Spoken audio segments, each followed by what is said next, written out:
Hello, everybody. My name is Joshua Doherty, aka Joshua Lloyd Fox. I'm an author. I'm a veteran. I'm a dad of a veteran.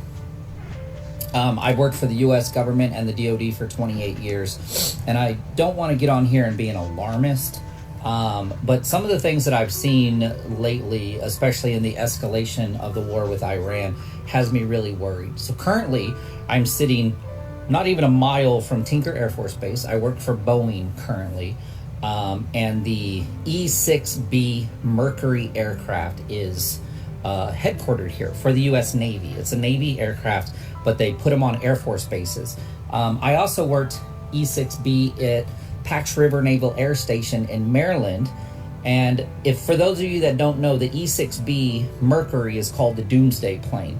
Its entire operational capability is creating a basically a radio antenna that can send very low frequency radio signals to nuclear submarines underwater, up to a mile underwater.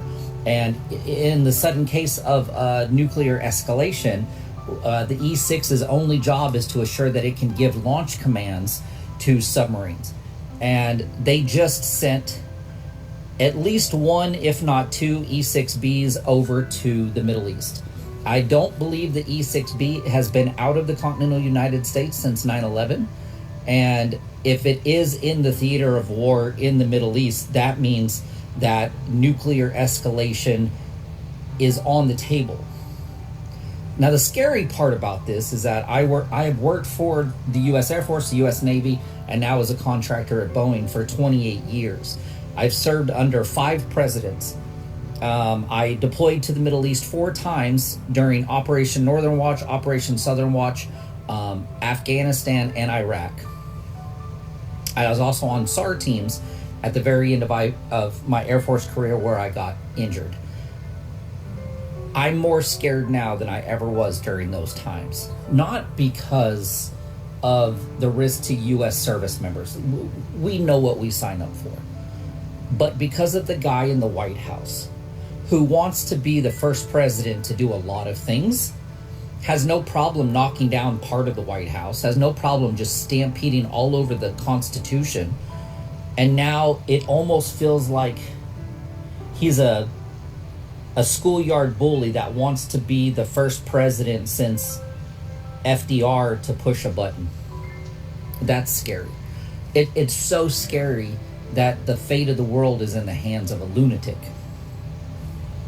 a power-hungry narcissist, ego dripping out of every word that he says. That's why I'm scared. That's why I'm scared for the United States. I'm scared for our service members here and abroad. And I'm scared that the fact that half, not even half, but almost half of the U.S.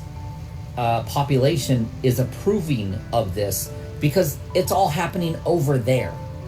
It's not here. It's on their TV screens. It's on the news. All the pictures of rubble and things blowing up it's like a reality television show that somehow we don't believe is reality. But when it starts falling over here, and don't get it twisted, Iran has been waiting for 47 years for us to do this. Every single military and parliamentary like swear-ins and beginnings of their years, for 47 years, everybody in their parliament and their government has chanted death to the United States and death to Israel for 47 years. They have been waiting for this. We knew back in 1998 that Iran was the one country over there that we didn't want to fool with.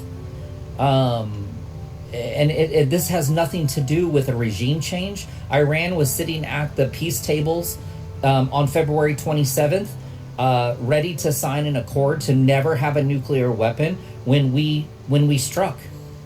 This isn't about regime change. This isn't about them building a nuclear bomb. This isn't about anything more than narcissistic world leaders like Netanyahu and Trump who have wanted this their whole lives. And that's scary. And the only reason I'm making this video is because I worked the E6B for 9 years. I'm going to put another post with a link to a news article about it. It said that they got the newest E6B upgraded aircraft in 2023. It was tail number 920. I worked it for 9 years at VX-20 Test and Evaluation Squadron in Pax River, Maryland. I was a specialist on it. I worked the engines and the hydraulic systems and the fuel systems, but we launched it out every day. We did all of the block mod updates for them. We did all of the testing and the flying. And some of my closest friends worked E6B their whole lives. And I know what that plane is very capable of. I walked up inside that airplane thousands of times and walked by the 2 key registers where they put the keys in and turn. We see that in the movies, and everybody's like, it can't really be that way. It really be that way. And this aircraft's whole and sole purpose is to assure that we can send the launch commands to our nuclear submarines, which all hold Minutemen II nuclear-tipped ballistic missiles. And they launch them a mile under the water. We have subs all over that area. This is scary, folks, and I'm not trying to scare anybody, but be scared. And if you approve of this, when the proverbial shit hits the fan, you better be out front fighting, because I won't even get into the holy war stuff. It's just scary. Protect your family, hug your kids, guys, because we're putting military might into the theater of war that is going to escalate everything just because of the presence of the aircraft there. I'll try to come on here and give more update from my 28 years of knowledge of this, if this helped anybody. And feel free to ask questions in the comments. I always like to answer questions, but scary stuff, folks.